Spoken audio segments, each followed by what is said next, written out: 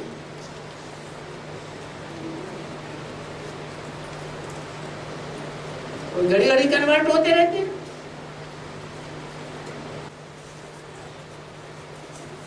और बाबा एडवांस ज्ञान में चलते हुए विद्या सेंटर सेवा के लिए जाना चाहिए हैं? एडवांस ज्ञान में चलते हुए विद्या सेंटर सेवा के लिए जाना चाहिए गुप्त रीति से बीके में हाँ सेवा करनी चाहिए इनके लिए। जाना चाहिए। गुप्त रीति नहीं, सेवा करने के लिए बीके में जाना चाहिए। गुप्त रीति से जाना चाहिए कि नहीं? गुप्त रीति से तो इसलिए जाएंगे कि हमें एडवांस की सेवा करनी है। अगर एडवांस ज्ञान की सेवा करनी है तो गुप्त रीति से जाना भी अच्छा है।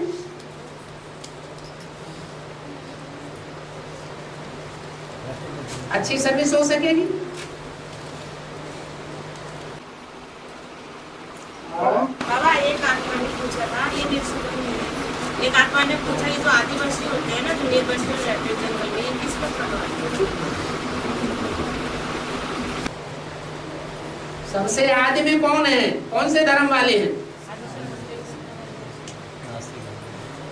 आदि सनातन देवी देवता धर्म तो सतयुग में है। उससे भी पहले कौन है? ब्राह्मण है। ब्राह्मणों में भी नौकुली के ब्राह्मण हैं या सब निर्वस्त्र ब्राह्मण हैं? हैं?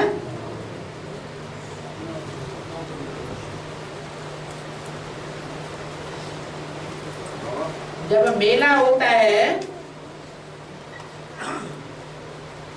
इलाहाबाद में, त्रिवेणी संगम का कुंभ का मेला पड़ता है, उस मेले में सबसे पहले स्नान कौन करते हैं? हैं? नागे। कहाँ की यादगार? हैं? यहाँ ब्राह्मणों की संगमी की दुनिया की बात है। जो यहाँ अपने को नंगी आत्मा बनाने वाले हैं पहले पहले, वो पहले पहले ज्ञान स्नान करते हैं। आया समझ में?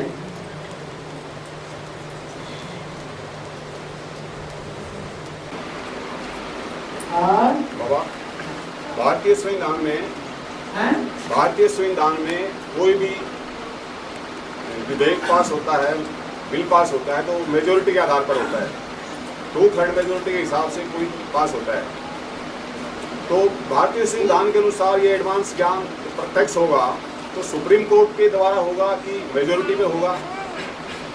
मेजोरिटी लेवल पर तो ज़्यादा लोग अभी भी अपने गुरुओं को मान्यता देते हैं, लेकिन ये सुप्रीम कोर्ट बेस पे होगा तो कैसे होगा, और मेजोरिटी लेवल पर होगा तो कैसे होगा? पहले हमें ये देखनी है कि मेजोरिटी के आधार पर जो प्रजातंत्र राज्य चल रहा है वो सफल कितना हो रहा है।